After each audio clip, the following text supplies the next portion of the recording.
Hey, everybody, I'm back with this overview of the Texas Education Agency documents that were released back in June. They're making the rounds this last week, and I really wanted to dig into those, but I needed to make a separate video. It's important that we begin with the purpose of the documents released by TEA. These documents were not released for like parents' consumption, they were really released to local education agencies. What is the purpose of me going through this video? It's to provide a little bit of clarity on the documents and some of the questions that I think apply directly to parents, and also just to facilitate a better understanding of what it is that our district is actually doing. Like, what are the requirements that they're being bound by? There's some definitions I want to give you, and you'll hear me use them later. One of them is LMS, Learning Management System, and that's just a software that documents and tracks classes, and you will recognize some of those names later. LEA, Local Education Agency, it's just a public board of education. For us, that's Austin ISD. ADA, which is the average daily attendance, that's how we get money to fund education. It is based on attendance. And in different times, it's butts and seats. If you're there, we get money. If you're not, then we don't.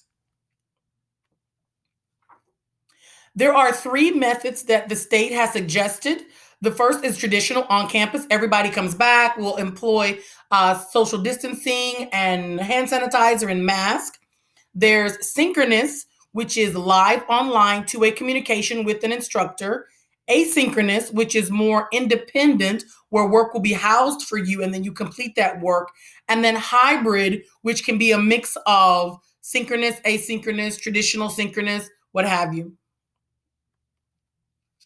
Let's talk about the synchronous method. All students are online at the same time.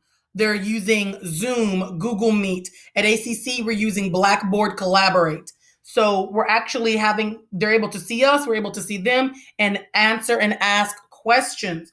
However, attendance is taken specifically based on who is logged on at the time.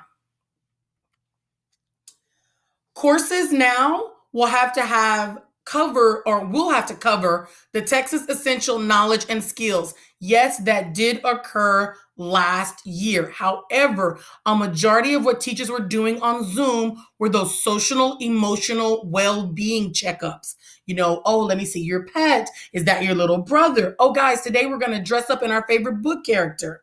They're saying this time, not that has to be excluded, but you're supposed to be covering the state standards, especially since currently the STAR is going to be required this year unless something changes between now and then. The minimum in Texas is 75,600 minutes.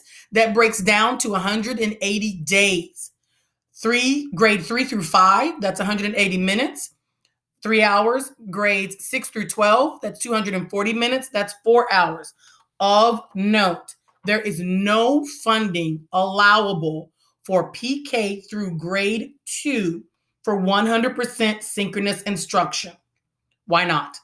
I will refer you to number 7 on the TEA FAQ, which says the synchronous method for attendance requires a minimum of 180 minutes to be completed per day through a synchronous virtual method, e.g., a Zoom call, which after extensive stakeholder engagement with educators and district leaders was determined to be neither developmentally appropriate nor good instruction practice as a 5-day-a-week practice for pre-K through grade 2. I agree. I think the state doesn't make very many good calls, but that was a good call. For other students, 3rd through 5th, 6th through 8, students are marked present if logged in at a specified time. The golden hour in AISD has been 10 a.m. I know that when I have to make my child an appointment for something, I always do it on a student holiday. If not, I make sure that she's there and then I take her out after attendance, or I get her back before that 10 o'clock time. The same goes for my older student. I think it was like second period or maybe third period, that I make sure that he's got to be there And then, of course, they have tardies and absences for each class. What is unclear to me at this point is for middle school and high school students is I'm sure every teacher will still be taking attendance if students are 100% synchronous, but is there just going to be this 1 hour at 10 o'clock where if you're logged on, but you don't go to any other classes? That is still not clear to me, and I haven't gotten clarification from TEA. I'm still waiting for a phone call from them, 3 days still now holding. And then, of course, AISD is closed this week, so I'm unable to get that question answered. I want to give you an example of how it would look in elementary school. Let's say that Mrs. Jones has a third grade math class, and at 10 o'clock, they're doing a Zoom class. They're doing math on Zoom. She will look and see who is logged in, and that will be her attendance. Well, let's imagine that little Jamil's mom is on a work call at 10 o'clock, and he can't log in until 11 o'clock. Jamil would be marked absent for the day. Hold on. Later on, I will explain how that can be remedied. For asynchronous education, students are not necessarily going to be live online, even though that may be a part of it, sort of a blended model. But for the most part, their information will be housed in an LMS. And what that looks like is Google Classroom, a pre-recorded lesson, or a slideshow with notes you then take, or some sort of application that you would go to, or a math worksheet or math problems that you would complete, and then you could submit those. That's what would happen in an asynchronous instruction. They have the same requirements. Yes, there is PK through grade 2 under the asynchronous method so that parents can then for themselves say, you know what, my kid's really tired. I'm just not going to do this right now. And we're not going to have to log on at a certain time. So that really works better for my child. How do you take attendance then if you're not logged on at a specific time, everybody all at once? Well, the state has given us some guidelines. They say that the daily progress can be as it is defined in an approved learning plan. So if you're supposed to complete a module for Monday, September 8th, and you do that, then you're considered here. The teacher can check in with you and say, have you done thus and such? Or the parent rather say, have you done thus and such, thus and such, thus and such? And if that's the case, then yes, you're marked here. And then also remember with an LMS, you can just click submit and the teacher will see the work done. But if you don't have that capability in your district, then email or USPS, even snail mail. You can mail the packet back in.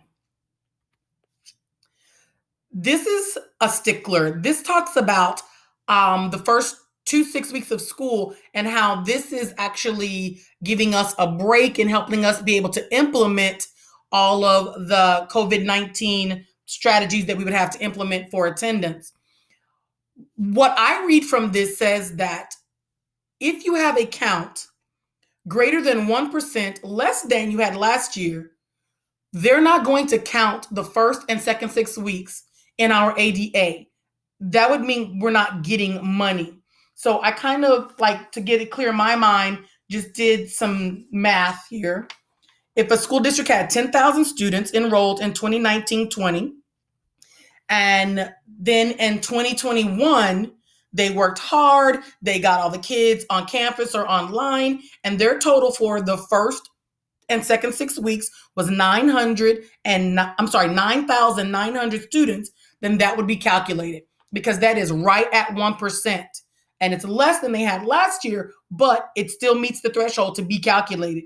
However, if they are over that 1%, meaning less, they can't get 150 students where they need to be, and there's only 9,850 students online or on campus, then the first and second 6 weeks would be excluded. And this is crazy because it's like, hey, we're not going to give you additional money to do what we're asking you to do. And if you are somehow able to do it, then great. But if you're not, then we're going to penalize you even further and give you less money.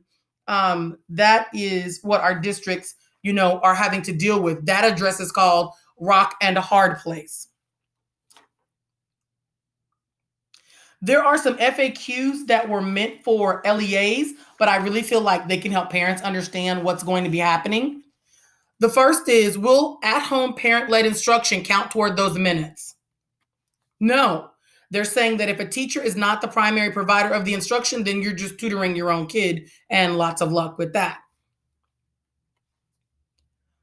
Do the required minutes under the remote synchronous instruction have to be all at one time? And does it have to be led by the teacher the entire time? No, we don't do that in a traditional classroom. That's not going to work, most definitely, if we're doing online teaching and instruction. So they're saying, as a matter of fact, you should be, having a mix of things, learning time, which could include application and skills practice with real-time teacher feedback. If a student who is originally scheduled to receive instruction through synchronous instructional method is not present at the designated official attendance time, could the student still be marked present for the day by engaging through the remote asynchronous method? Go back to Mrs. Jones' third grade math class with me. Jamil could not log on at 10 o'clock. He was, however, able to log in at 11. If Jamil completes the Monday, September 8th module, he can be marked present. Also, the next question,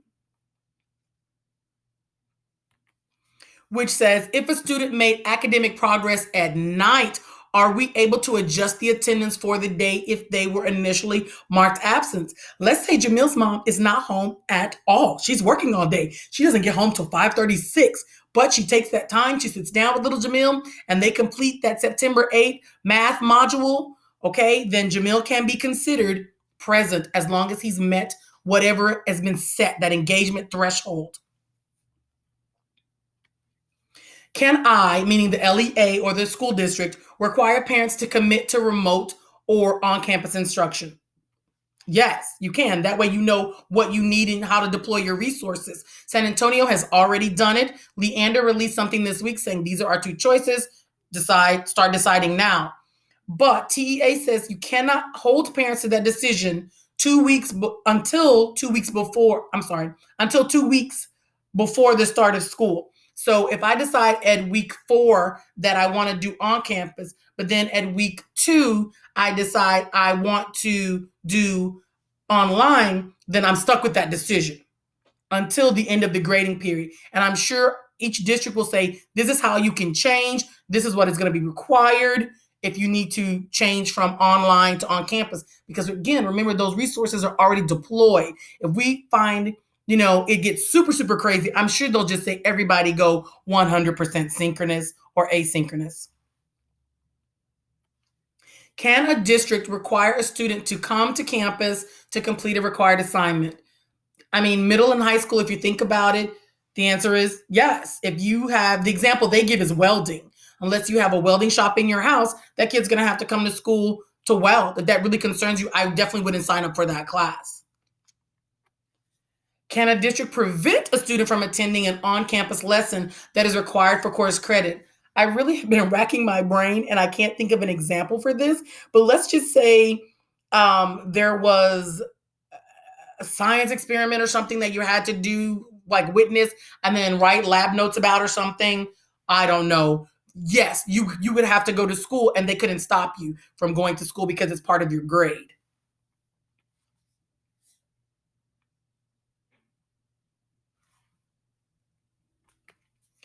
Finally, Austin ISD has chosen to go at this time with the 2021 school calendar. They have not extended breaks during the peak of flu season. For me, that's concerning. And I guess as a parent, if I decide on campus, then I get to determine whether or not I hold my kid out longer. If we notice that, again, I would assume if things get really, really crazy, they will simply say, we're going to go 100% synchronous, asynchronous, hybrid, everybody stay at home, just like they did at the end of last year. Well, guys, now you know. Hopefully you know a little bit more than you did before. If you have any additional questions or if I've made any calculation errors, please let me know in the comments. I appreciate your support. See you later. Bye.